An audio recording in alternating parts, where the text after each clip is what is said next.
Accident victims like you deserve better. A husband and wife were rear-ended, and insurance offered them $10,000. We litigated the case and got them $375,000. Qualified expert attorneys can get you more. Call Zirkin and Smerling today.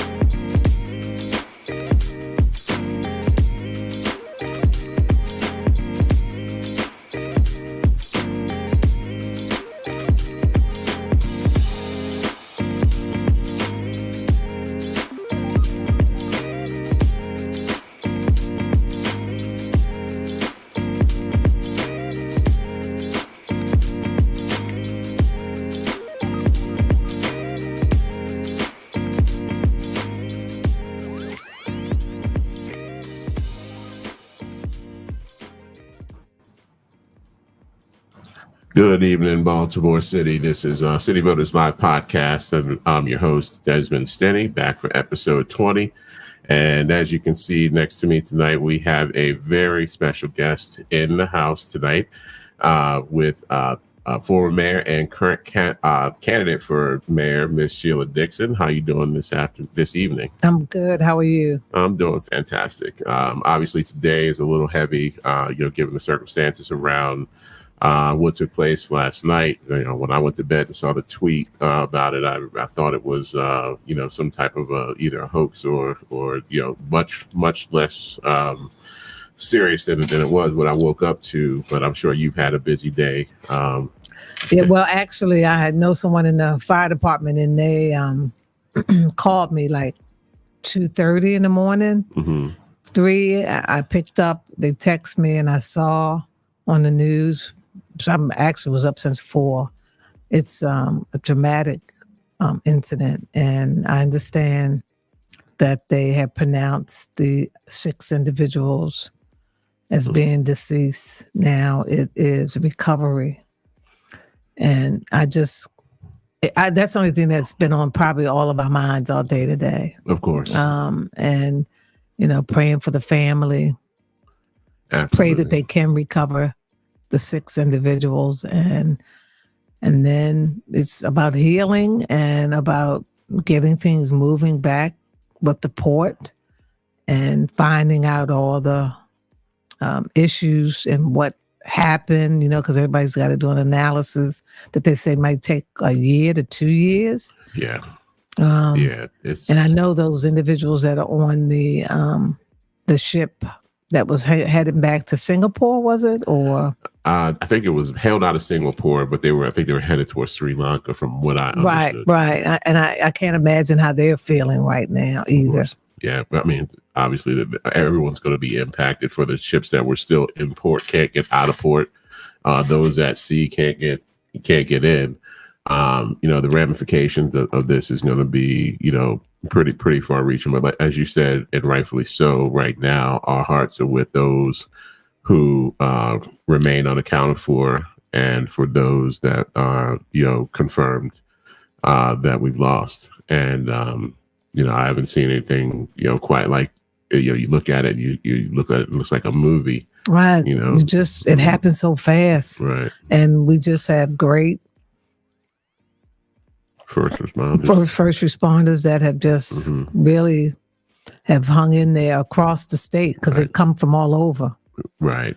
And this is where you really appreciate your first responders. Right. And at a time like this, there's nothing more important than the leadership to coordinate, everything that's going to happen. Today is the beginning of a long recovery. Yeah.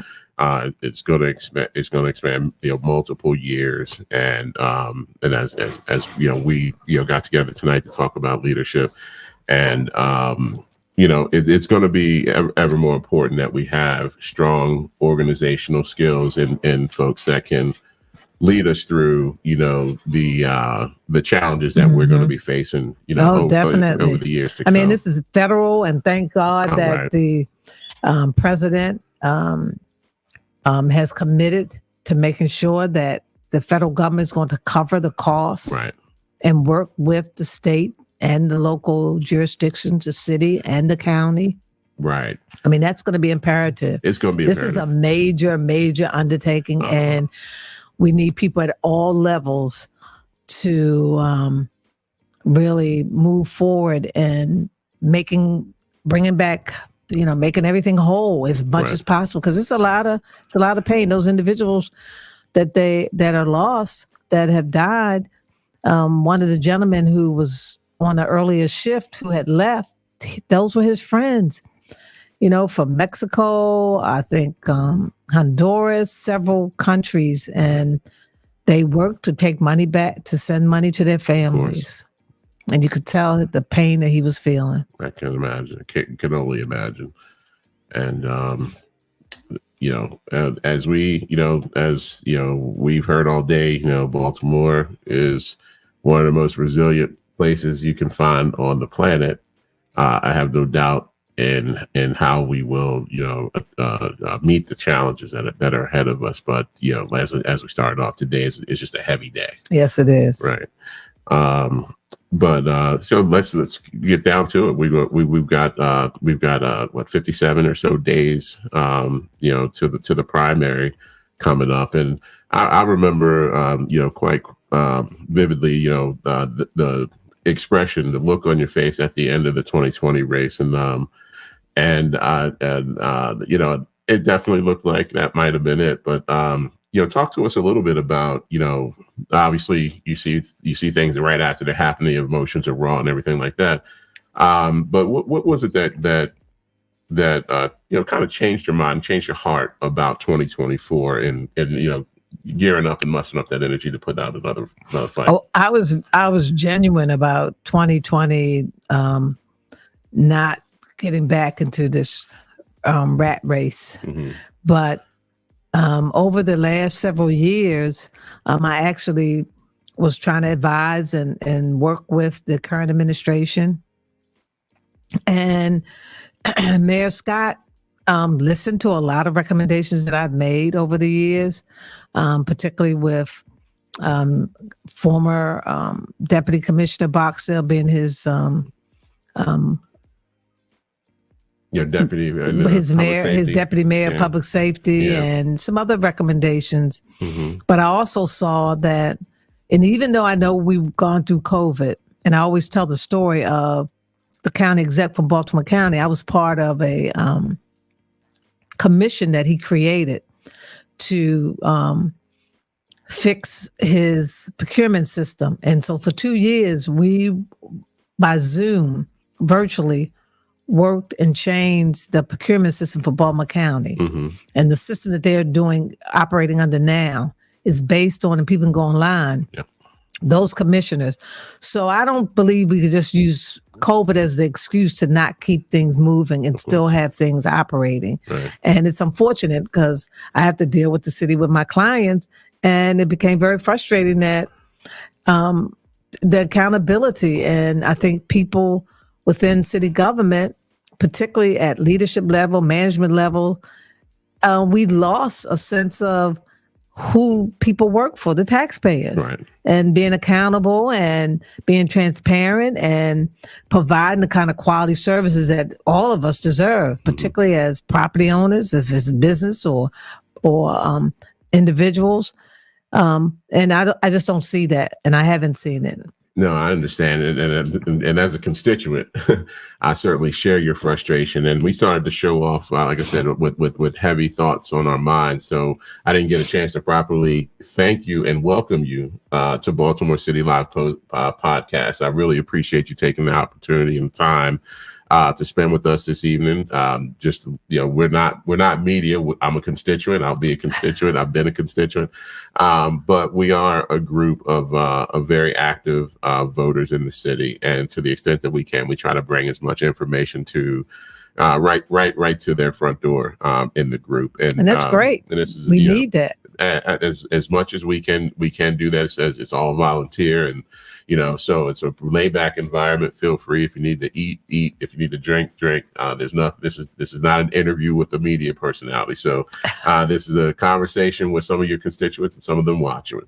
So obviously crime and violence are always issues of primary concern. Aside from the public safety aspect, what do you believe that the citizens of Baltimore most desire that they're not getting right now? I think the citizens of Baltimore, number one, despite reduction of a little of crime, Mm-hmm. the quality of life for what people are facing and feeling, the carjackings, the car theft, Amazon packages being stolen, being robbed when you're walking your dog. I mean, that's what keeps people here in Baltimore, and that's what's not happening. And it takes a balance. Yes, I've always believed in a holistic approach. My crime plan, when I was in public office, we took a holistic approach, but we focused on violent offenders, working on guns, getting them off the street, working with our young people, but we also did quality of life. Right. The visibility of police officers. Now, it's interesting. Today, I saw probably more officers today than I've seen in a long time, but they still was in a car. It wasn't where they were walking around in a business area or in a residential area. They were in their car riding around. And I think that visibility, but I also believe that people, for what we pay for our taxes, and we have the highest property tax in the state of Maryland, people want good quality services. And finally, we're getting recycling back. I'm a big recycler. Our streets, resurfacing has been a challenge. The quality of our water. I mean, it was never questioned about Baltimore's water being probably the top water. Right.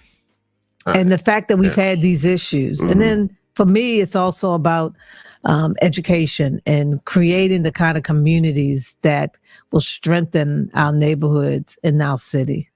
No, I hear you. And to the water thing, I think that was one of the biggest decision makers for Guinness coming over here and putting their brewery out in Baltimore County was the quality of the water that we have here. And we've had a couple of, let's say, hiccups over. Well, it's about accountability, and it's about finding the qualified people who know the systems and understand what it takes. Because when I heard about the parasites in the water initially and the E. coli in the water, first thing I did was text my former DPW director, who's an engineer. And I said, did we have this issue? I don't remember having any issues with our water. And he came back to me, he said, no. He said, and this is what probably the problem is, the mixture of certain chemicals and other things. And I shared that with the man. He said, oh, no, we looked at those things. It ended up being what the former DPW director said. Right. And I was just trying to give him some advice to say, have your folks look at whether or not it's some of these issues. Right. And you alluded to this a little bit earlier when you said some of the stats, and we're talking about some of the stats that are currently being discussed and recent trends and things like that. But I think what you were hitting at more of is, do the residents feel safe? Right? Do the people feel safe in going about and carrying on their daily activities? So violent crime and murder is important. There's definitely that's a major concern. But like you said, being able to get out of your car and get to your front door, and being able to have your items delivered to your house and they actually be there, those are the things that really impact folks that will make decisions on where they're going to be long term. And those types of things are really what you speak about the tax rate, and when you have a decline in tax base, what happens? The rate goes up. Right. Well, not only the rates, then we have to also juggle and decide what we can do and what we can't do in the city. And we're coming to that point. We've been losing population yearly. Right. Baltimore County and Baltimore City, this 2023 have lost the most population. Well, you know what? As we talk about the population loss, and this is something that's been kind of keeping me, a little bit awake at night. So sometimes you just got to take a moment and rewind and look at the tape a little bit. And as I'm, perusing around, I come across this article that I thought was really, really interesting. It was written by Doug Donovan back in 2015, I think it was. And I've been paying attention to this because we talk about, population loss, but then we look at policies, right? Mm-hmm. So we got to, this is not a time when we're in government directly. So, but I'm looking at this policy that he's writing about, and in here we talk about 10,000 black women and children who were through a program through the Housing Authority of Baltimore City were relocated to surrounding jurisdictions so taking city tax money, buying properties that are in other counties, right? And sending and shipping off, our residents, to those areas, and I start thinking about what's the impact of that. So you figure 10,000 total. This is a snapshot, so I think it was bigger than this. So when you think about 10,000, and they say later in the article that it's mostly, single mothers with children. So let's just say 70% of those are, let's say 3,100. Participating families, but 10,000 people. Mm-hmm. So let's say that's 7,000 children. What does that do to our funding for our schools, right? Because what do we fund it? $12,000, $13,000 per kid or so? No, we're at 16. Is it 16? So it's even we're more like than number that. 3 in the country. Yeah, so per pupil. Oh my goodness! So if you do some quick math, Mayor, you take 16,000 times 7,000 children. I mean, you're upwards over $100 million a year. Yep, that you done shipped off. And that's why some of the schools, we've gone through some controversies with ghost kids, because if you lose a pupil, you lose the funding. Now, this effort has to do with Move to Opportunity. Right. That was a mandate from the federal government. Right. And the ACLU and others had sued the federal government to give people opportunities in other neighborhoods. Right. And I think on one level, I think it helps those individuals to get out of poverty. Of course.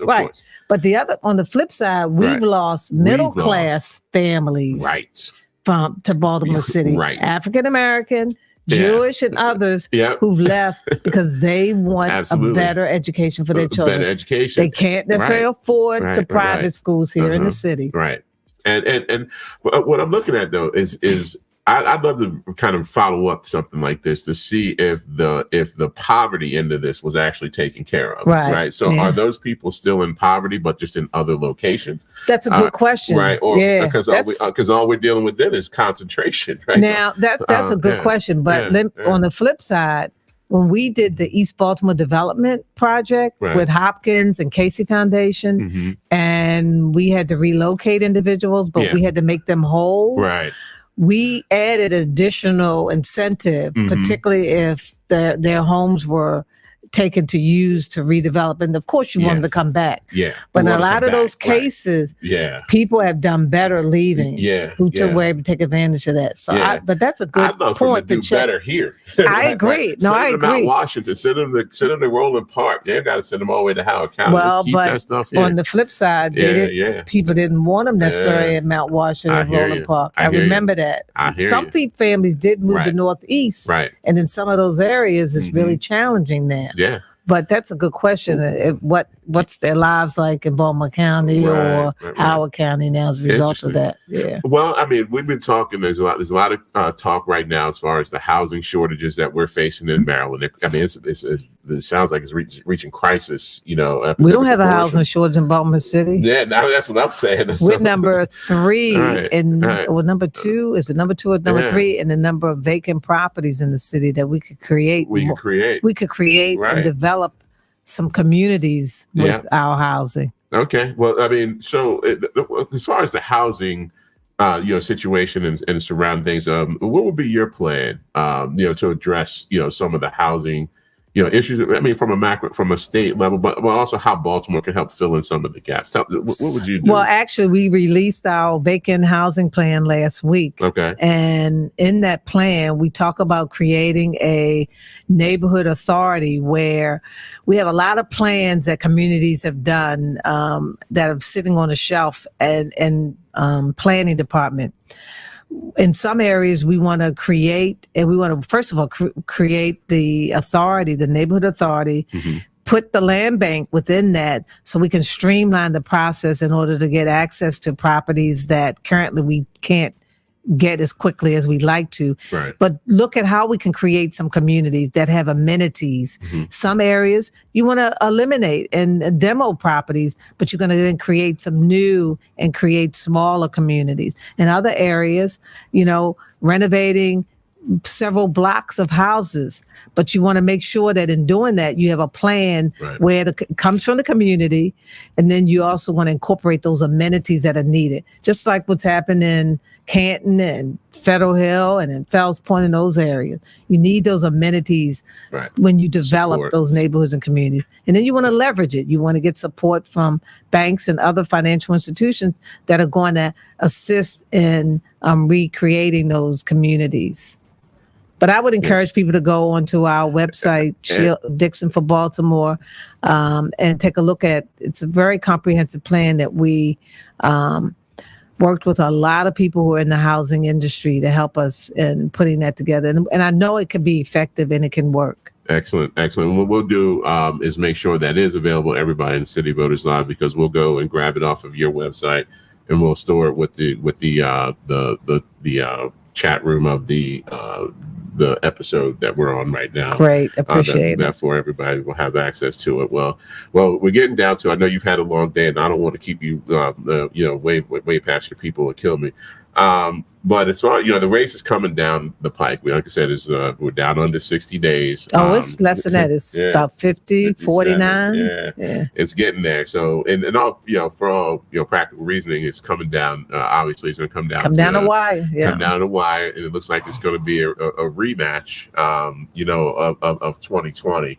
And I think that the stark difference is really the tone that we're hearing, coming out of the other campaign. So I just wanted to like I said, I like to go down memory lane a little bit. I like to see how things age from time to time. So I just want to take a listen to the tone of the campaign as things wound down in 2020. Former Mayor Dixon ran a really great race.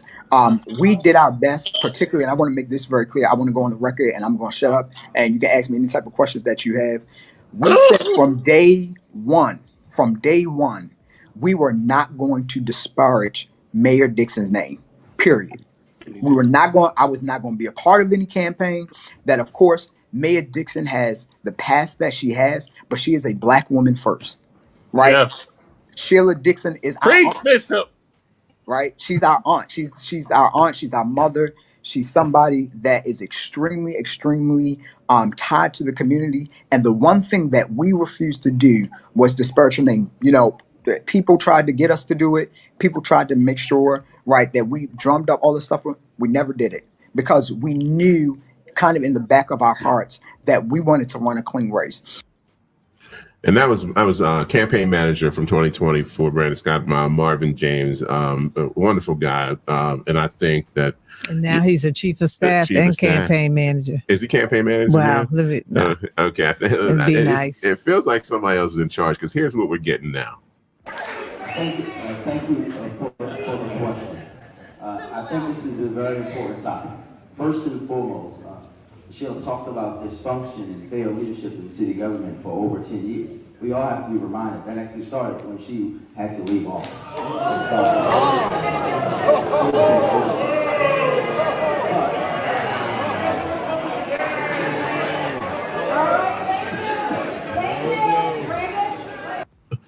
So you've gone a little far when you got a call for the moderator to help you out, it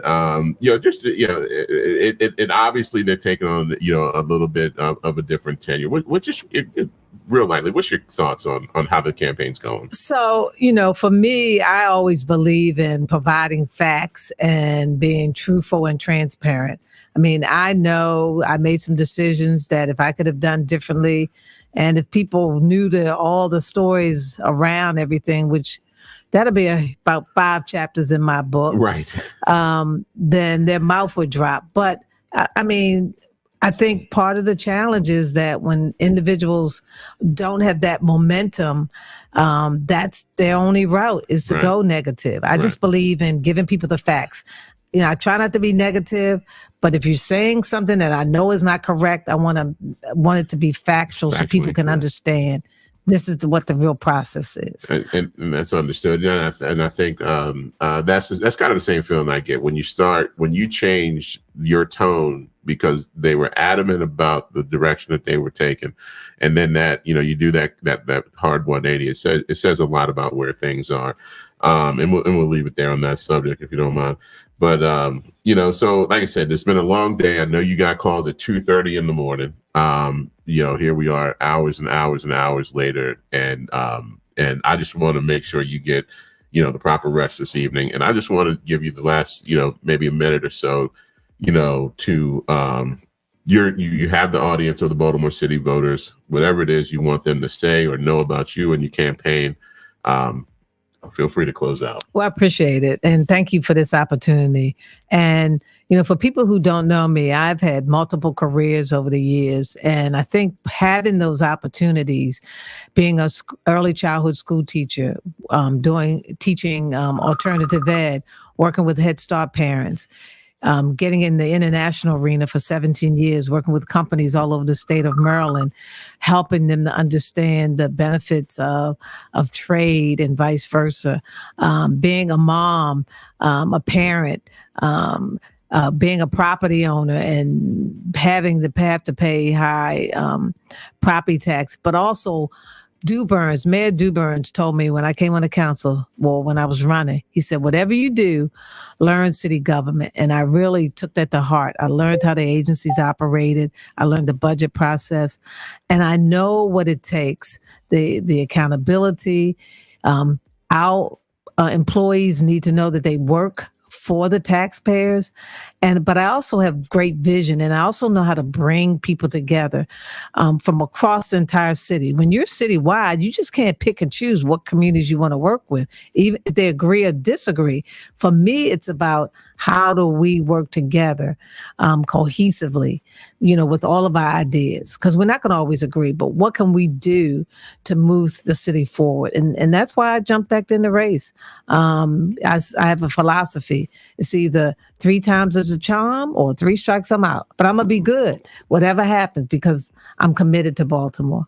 And one thing we know we're going to get a third pitch, right? So, May 14th, hopefully we'll have the whole thing wrapped up and it doesn't drag on days after that. That's true. But I can tell you this, I think 2020 was a unique time. It was. It was a very unique time because I think, and my wife hit it on the head. She said, look, in 2020, there were no opportunities for debates. I don't think anyone really got a chance to really know all of the candidates that were in the race. They didn't get a chance to hear all of the stories. Oh, we had a lot of debates, but then things shut down. Right. They shut down.